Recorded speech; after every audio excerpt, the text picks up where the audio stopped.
Indonesia. Oh my god, apa yang korang Timnas buat ni? Indonesia dapatkan Kevin Dix. player Copenhagen. Player Wih, ni tingginya. bukan player biasa-biasa tau. Player yang betul-betul mempunyai kemahiran Poster yang sangat tubuh pun bagus. sudah Pada gede. korang yang tak tahu siapa itu Kevin Dix, Kevin Dix ni adalah player Copenhagen yang Dix. berusia 28 tahun yang bermain dekat posisi centre back. 28 Kevin Dix tahun? ni seorang player yang versatile. Bermaksud dia seorang player yang boleh bermain banyak posisi. Korang tengok atas ni, dia boleh main dekat bahagian left back, right back, centre back dan juga CDM. Player ni bukan calang-calang ya, dia boleh main. dia pernah bermain dengan Stay by klub club. terbaik dekat Eropah. Tetapi Wih, banyaknya guys.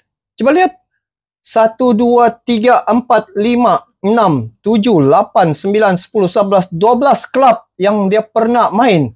Ini bukan calang-calang nih. Wow.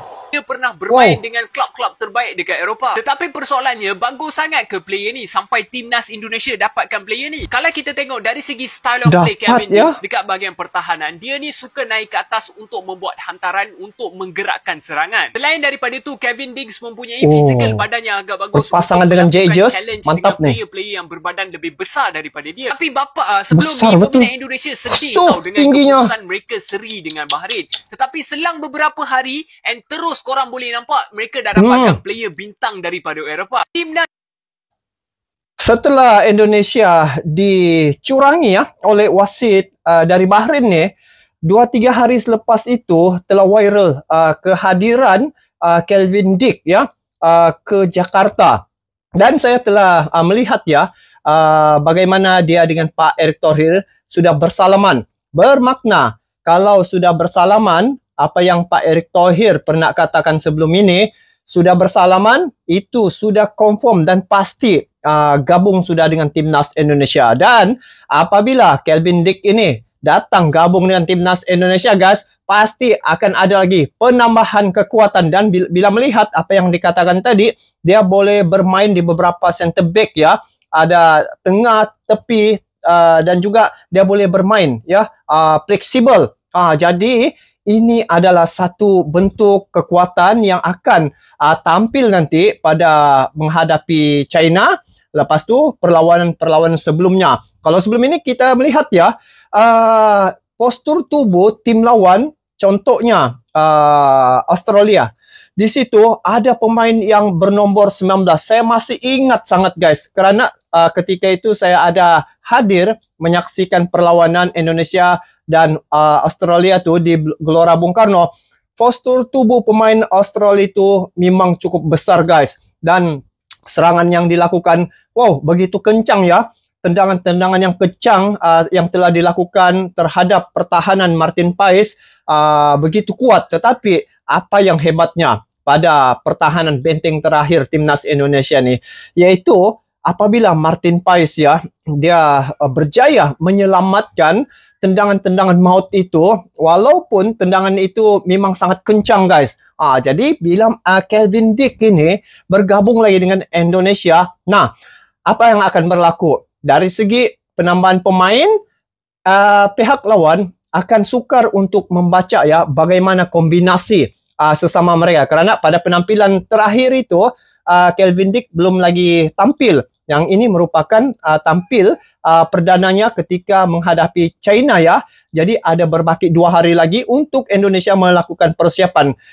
Dan kita mengharapkan agar wasit yang menjaga perlawanan itu tidak lagi berlaku curang. Sebab apa yang telah berlaku sekarang guys?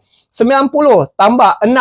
Jawapannya 99. Itu sangat viral guys. Mana-mana media sosial, asal ada namanya FIFA, asal ada namanya wasit, di situ netizen Indonesia berbondong-bondong buat komen sana. Jadi biarlah mereka melihat bagaimana ketika Indonesia dicurangi. Bayangkan guys, apa yang telah dilakukan oleh wasit ini dia telah menyakiti hati seramai 280 juta rakyat Indonesia. Belum lagi campur orang yang ada di ASEAN nih yang memberi dukungan terhadap Timnas Indonesia. Jadi inilah Timnas Indonesia sudah dapatkan Kevin Dix, dan kita berdoa semoga penampilan Timnas Indonesia akan lebih sukses lagi. Selaku wakil tunggal dari ASEAN ini, kita sama-sama guys memberi dukungan penuh dan mendoakan perjuangan Timnas Indonesia.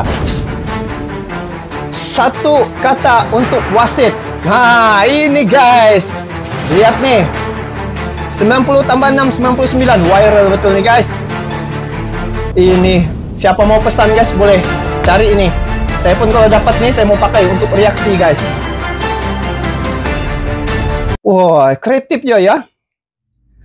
Tengok bagaimana kreativitas orang Indonesia nih. Diorang membuat koreografi memang sangat kreatif lah saya tengok ya. Bukan sekadar baju macam ni ya, kaos seumpama ini, tetapi diorang boleh membuat satu bentuk yang sangat kreatif lah. Dari segi badan pendukung-pendukung timnas Indonesia ni sampai sanggup diorang cat guys, warna merah putih begitu, lepas tu dengan memakai sayap. Jadi inilah satu bentuk protes yang telah dilakukan oleh Indonesia. Ini guys, Indonesia ini bukan kaleng-kaleng netizennya guys. Saya melihat ya bagaimana serangan yang telah dilakukan terhadap media sosial wasit yang memimpin laga Indonesia dan Bahrain sudah tutup guys. Sudah tutup. Jadi itulah kesan daripada kecurangan yang dia telah lakukan itu. Jadi guys, lihat ini. Ini merupakan satu bentuk protes, dan sekiranya mereka datang nanti di Gelora Bung Karno, buat spanduk besar-besar, lekat papar di luar ya, bentangkan di luar, biar pemain-pemain Bahrain gitu, awal-awal mental mereka guys, terkacau. Jadi belum lagi masuk dalam stadion, habis tuh guys, saya pun rasa, saya mau datang juga melihat bagaimana kita hantam dorang nih guys, biar dorang merasa bagaimana hati yang begitu sakit ya, dicurangi oleh wasit. Saya betul-betul tidak puas hati lah guys atas sikap wasit yang berlaku curang nih guys. Sudah 2-1 diperolehi oleh timnas Indonesia. Betul-betul wasit pergi tambah masa. Nah, jadi hari ini biar dia lihat ini guys, 90 tambah 6, 99. Jadi wasit yang nanti nih pasti akan lagi berhati-hati. Lagi-lagi mereka ini bertandang ke kandang Indonesia.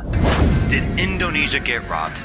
Let me know what you thought about that ending in the Indonesia versus Bahrain match that ended 2-2 after Bahrain tied it in the very last play, the very dunia final menyaksikan minute, guys. the 99th minute of the match. Problem here is the ref only added 6 minutes, and the game should have ended in the 96th minute. We're talking about 3 free minutes that were given in this game. And folks, being unbiased, being true to what I saw, it's the wrong call. It's the wrong call. I'm sorry. Keputusan yang salah tengok disaksikan oleh seluruh dunia. 3 minutes. But the reason that I am so frustrated with this result and what the referee ultimately decided is because this was going to be, kalau tidak dapat sudah 3 poin kita guys, the most impressive victory in Indonesia's history. In the second half, I loved what I saw from Indonesia. Marcelino coming on into this match, and then Struijk just finding a way to score a beauty of a goal from the corner of the box to make it 2-1. I thought Indonesia had it, but then craziness happens in the end. Betul, saya pun rasa begini. 6 minutes, it goes all the way to the 99th. 6 minit sampai 99 menit. Nampak guys nih, lihat nih, 98 menit, 19 saat sampai 99 menit. Ini disaksikan oleh seluruh dunia guys. Jadi kalau wasit lagi masih memberi klarifikasi itu adalah hak dia, memang tidak masuk akal lah guys. Sebab pertama, dia ni memang orang Timur Tengah. Kedua, saya ada dengar Coach Justin ya menyatakan bahwa orang-orang Timur Tengah nih, kepala-kepala yang tertinggi adalah di kalangan mereka. Jadi mereka tidak mau dari Asia Tenggara ini ada yang bangkit yang boleh menyaingi tim-tim yang ada pada kawasan mereka guys. Tetapi hari ini apabila timnas Indonesia bangkit satu-satunya lagi dari ASEAN guys, mereka rasa begitu kaget ya, karena tiba-tiba ada kemunculan tim baru yang mana penampilan mereka tidak pernah terkalahkan selama mereka mengikuti kualifikasi Piala Dunia 2026 ini. Jadi disitulah awalnya Indonesia ini diremehkan. Saya masih ingat ketika Indonesia berada dalam grup C itu.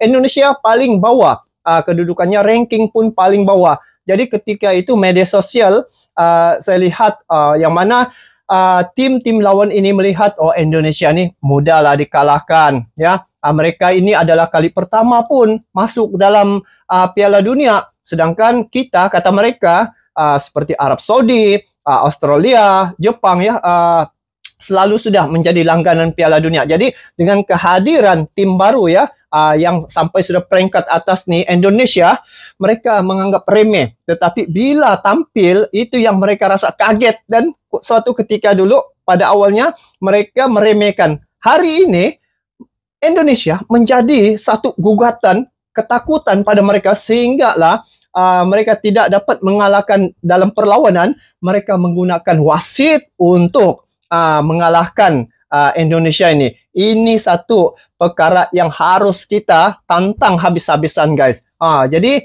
lihat, bukan sekadar kita yang ada di Asia Tenggara ini, malah orang-orang luar ya, orang asing menyaksikan, melihat bagaimana kelakuan wasit itu. Jadi untuk penampilan timnas Indonesia ke depan ini, apa yang saya dapat sampaikan ya melalui saya punya pembacaan komen-komen, ada pesanan dari Jepang bahwa Indonesia layan saja. Dia bilang nikmati saja kecurangan yang dilakukan oleh wasit.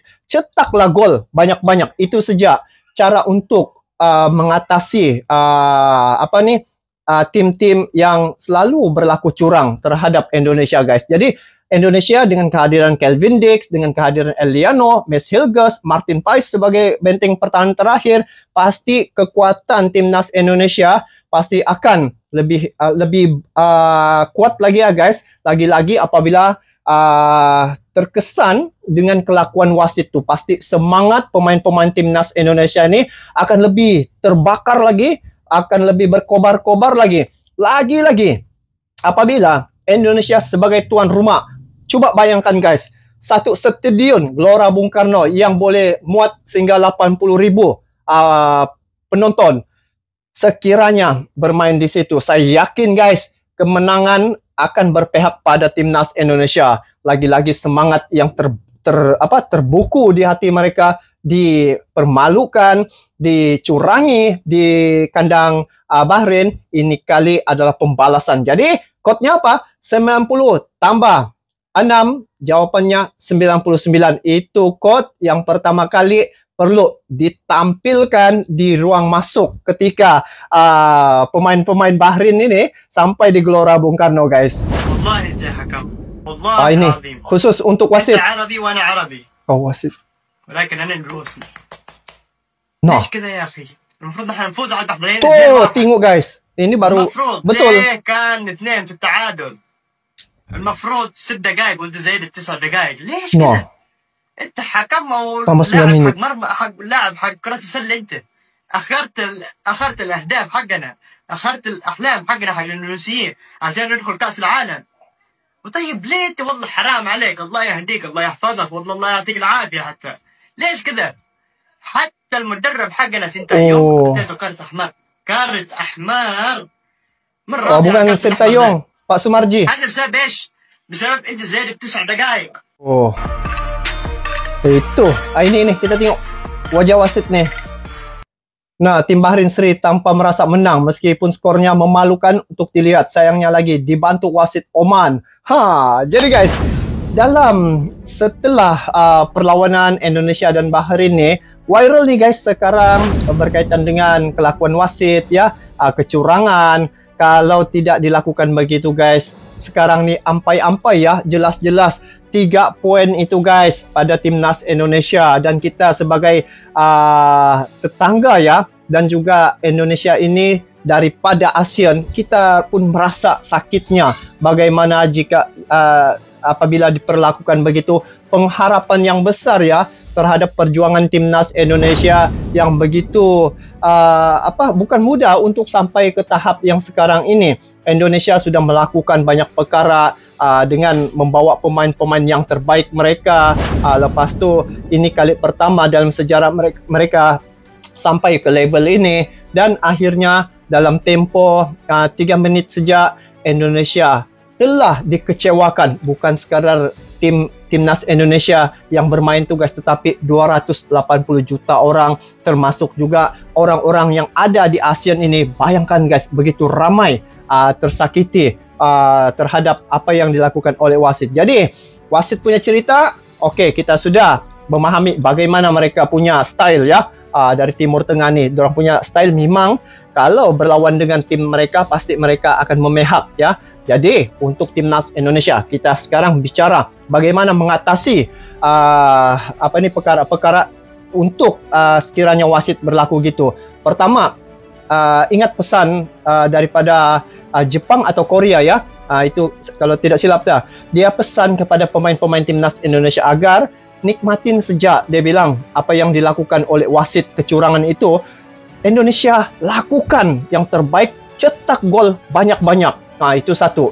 Yang kedua, dari segi pemain-pemain timnas Indonesia, dengan adanya Kelvin Dix ya, dengan adanya Eliano, dengan adanya Miss Hilgers, Martin Paes, J. Ijaz ya, Kelvin Verdong, Wak Haji, siapa lagi guys? Pemain-pemain ini, mereka pasti semangat juang itu memang kuat guys. Lihat sejak bagaimana yang buat protes tu, ada satu pemain, saya lupa pula namanya tu. Dia ni, mereka ni orang naturalisasi ataupun pemain keturunan, tapi sudah jelas kelihatan bagaimana rasa nasionalisme mereka tu guys, sehingga dia sanggup protes ya depan-depan, datang pergi Pak Arab tu yang pakai jubah tu, dia pergi goyang begitu. Jadi lihat mereka punya rasa nasionalisme itu guys, memang cukup kuat guys, memang cukup kuat. Dorang punya darah, masih ada darah mengalir, darah Indonesia. Bermakna di situ dari segi perjuangan mereka adalah perjuangan untuk Indonesia guys. Bayangkan saya melihat bagaimana J. Ijaz sebagai kapten ya, dia punya cara kepimpinan. Saya jadi merinding guys, bagaimana dia memimpin pasukannya ya, dengan mengatakan bahwa kita akan berjuang untuk negara kita ini. Dia katakan begitu guys. Jadi untuk perjuangan timnas Indonesia ke depan ini, memang ini merupakan satu fenomena sekarang ni, yang apa yang telah dilakukan oleh wasit terhadap timnas Indonesia, semua mata memandang, dan juga Indonesia sebenarnya tidak mudah mental mereka jatuh ya, sebab saya yakin dan juga memang itulah bangsa Indonesia guys, adalah bangsa pejuang. Lihat sejak orang bule pun mengatakan mereka respect pada Indonesia ni, kerana darah pejuang itu mengalir di dalam tubuh mereka. Jadi guys, itu sejak guys, 90 tambah 6, 99. Jawapannya apa? Nanti komen di bawah guys. Sampai jumpa lagi. Kita doakan semoga perjuangan timnas Indonesia untuk babak-babak yang seterusnya agar sukses dan juga bisa meraih poin dan juga menang. Doa dan usaha guys. Doa, usaha sudah dilakukan, menampilkan pemain-pemain yang terbaik. Yang akhirnya kita berdoa guys, kerana yang menggerakkan hati wasit itu adalah Allah Subhanahu wa Ta'ala. Jadi kita bertemu lagi di video akan datang. Sampai jumpa lagi. Assalamualaikum warahmatullahi wabarakatuh.